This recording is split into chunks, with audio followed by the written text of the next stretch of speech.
بسم اللہ الرحمن الرحیم۔ سپیریئر کالج ڈیرہ غازی خان سے آپ لیکچر سن رہے ہیں۔ آج کا موضوع ہے سوال نمبر 6، روداد اور مکالمہ نگاری یا روز نامچہ۔ بیٹا جیسا کہ آپ کو پتہ ہے سوال نمبر 6 میں 2 موضوعات آتے ہیں اور آپ کو ان میں سے ایک موضوع پر قلم بند جو ہے وہ کرنا ہوتا ہے۔ تو آج ہم پڑھیں گے روداد۔ روداد جو ہے وہ کسی بھی موضوع پر آ سکتی ہے، تو سب کو یاد کرنے کی بجائے آپ اس کے لکھنے کا طریقہ جو یاد کر لیں گے تو آپ کے لیے یہ سوال لکھنا آسان ہو جائے گا۔ روداد کہتے سوال نمبر 6 جو ہے وہ اس طرح آتا ہے، سیرت النبی صلی اللہ علیہ وآلہ وسلم کے موقع پر کسی تقریب کی روداد لکھیے۔ یہ 10 نمبر کا سوال ہوتا ہے۔ تو یہ ایک سوال تھا، ایک موضوع دیا گیا ہے کہ سیرت النبی کے اوپر روداد لکھیں۔ اسی طرح آ سکتا ہے یوم دفاع، یوم اقبال، یوم قائد اعظم، کوئی بھی بیٹا موضوع ہو سکتا ہے۔ تو آپ نے اس کے طریقہ کار کو یاد کرنا ہے تاکہ آپ کو کسی بھی موضوع پر روداد لکھنی ہو تو آپ آسانی کے ساتھ روداد جو ہے وہ لکھ سکتے ہیں۔ روداد نویسی۔ روداد فارسی زبان کا لفظ ہے جس کے لغوی معنی کیفیت، حالت، عدالت کی کارروائی۔ ادبی اصطلاح میں روداد سے مراد ایسی تحریر جس میں کسی جلسہ، واقعہ، تقریب یا انجمن کی کارروائی کو من و عن بیان کرنا روداد نویسی کہلاتا ہے۔ سادہ سے جملے میں آپ یوں سمجھ لیجئے کہ آنکھوں دیکھا حال، یعنی کہ آپ ایک محفل میں موجود ہیں، آپ نے اس محفل میں دیکھا کہ کس طرح وہ تقریب شروع ہوئی، کیا اس میں کارروائی کی گئی، کون کون سے شخصی بیانات جو ہیں وہ بیان کیے گئے۔ تو ان سب چیزوں کو جب آپ ایک تحریر کی صورت میں لکھیں گے تو اسے کہتے ہیں روداد نویسی۔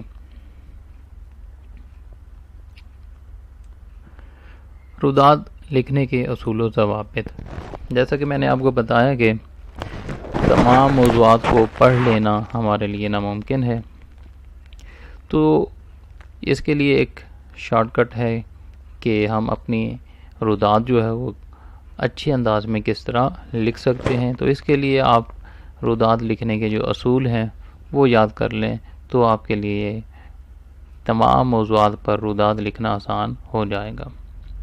پہلا اصول ہے، روداد کسی خاص واقعہ یا شخص کی یاد میں ہے تو اس کا تعارف چند سطور میں کرایا جائے۔ یعنی کہ تعارف کرانا ہے۔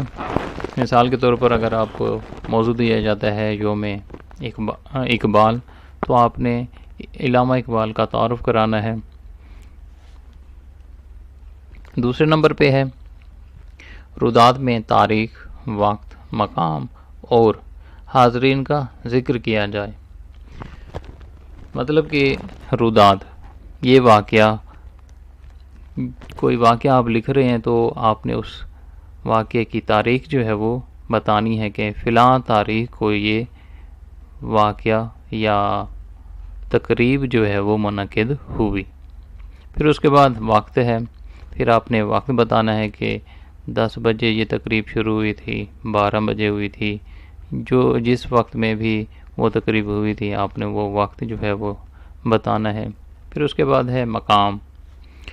مقام کے بارے میں بتانا ہے کہ یہ تقریب جو ہے وہ کس مقام پر ہوئی۔ مثال کے طور پر یوم دفاع پر کالج میں تقریب منعقد ہوئی تو آپ نے بتانا ہے کہ یوم دفاع کے موقع پر کالج میں ایک تقریب جو ہے وہ منعقد ہوئی۔ پھر اس کے بعد آپ نے حاضرین کا ذکر کرنا ہے کہ اس تقریب میں حاضرین جو ہیں وہ موجود تھے۔ پھر ایک اور بات، مقام کی آرائش و ذبائش اور کیفیت کا ذکر کیا جائے۔ یعنی کہ آپ نے یہ بتانا ہوتا ہے روداد میں کہ وہ پنڈال یا حال جو ہے وہ کتنا خوبصورت سجا ہوا تھا، اس میں کون کون سے کیسے کیسے بینر جو ہیں وہ لگائے ہوئے تھے، یہ سارا ذکر جو ہے وہ روداد میں کیا جاتا ہے۔ پھر اس کے بعد ہے تقریب کے مہمان خصوصی یا صدر کا تعارف کرایا جائے، یعنی کہ تقریب میں کون سی شخصیت جو ہے وہ مہمان خصوصی کے طور پر آئے ہوئے تھے، ان کا ذکر کرنا ہے، ان کا نام وغیرہ۔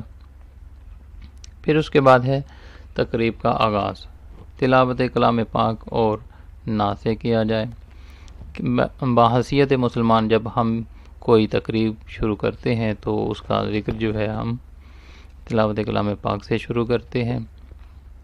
پھر آپ نے جب بتانا ہے کہ تلاوت کلام پاک فلاں طالب علم نے کی، تو بہتر یہ ہوگا کہ آپ چند آیات جو ہیں وہ ترجمے کے ساتھ روداد میں لکھ دیں۔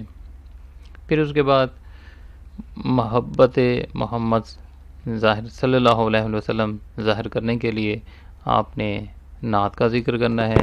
نعت کے بھی 3 سے 4 اشعار جو ہیں وہ روداد میں آپ لکھ سکتے ہیں۔ پھر اس کے بعد ہے روداد لکھتے وقت زبان آسان اور سادہ استعمال کی جائے۔ جب آپ روداد لکھنا شروع کریں تو آسان سے الفاظ استعمال کریں اور سادہ سادہ جملے جو ہیں وہ لکھتے چلیں۔ پھر اس کے بعد ہے مہمان خصوصی اور بعض اہم شخصیات کی تقاریر کے چند اہم نکات بیان کیے جائیں۔ جب بھی مہمان خصوصی سٹیج پر جاتا ہے تو وہ بیان اپنی عقیدت وغیرہ جو ہے وہ بیان کرتا ہے، تو ان کے الفاظ بھی آپ اپنی روداد میں شامل کریں گے۔ ان کا فرمان، ان کا کوئی قول، ان کا اقوال زرین جو بھی انہوں نے بات کی ہوگی وہ آپ نے مختصر طور پر روداد میں لکھنی ہوگی۔ پھر اس کے بعد اہم جو نقطہ ہے روداد کا وہ یہ ہے کہ روداد ہمیشہ پیراگراف کی صورت میں لکھی جاتی ہے۔ آپ نے جب بھی روداد لکھنی ہے تو آپ نے اس کو مختلف پیراگراف میں لکھنا ہے۔ مثال کے طور پر تلاوت قرآن پاک کا ذکر ہے تو آپ اس کا ایک الگ پیراگراف بنائیں گے، نعت کا ہے تو اس کا الگ پیراگراف بنائیں گے، کسی طالب علم نے کوئی تقریر کی ہے اس کا الگ پیراگراف بنائیں گے، یعنی کہ جو طالب علم اسٹیج پر جا کر بیان دے رہا ہے اس کا بیان جو ہے وہ آپ نے الگ الگ پیراگراف میں لکھتے جانا ہے، تو اس سے تحریر میں جو ہے وہ خوبصورتی آتی ہے۔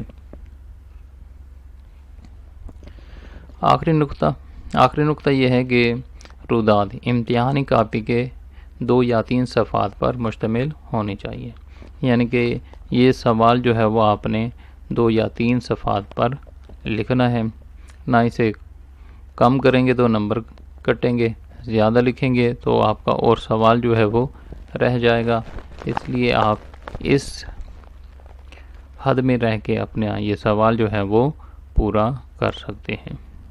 جیسا کہ میں نے آپ کو اوپر بتایا کہ سیرت النبی کے موقع پر روداد تحریر کریں، تو ان نکات کو مد نظر رکھتے ہوئے آپ یہ سیرت النبی کے موضوع پر ایک روداد لکھنے کی کوشش کریں، پریکٹس کریں اور دیکھیں کہ آپ نے ان اصول و ضوابط کے مطابق کتنی روداد جو ہے وہ لکھی ہے۔ ملتے ہیں اپنے نیکسٹ لیکچر کے ساتھ۔ اللہ حافظ۔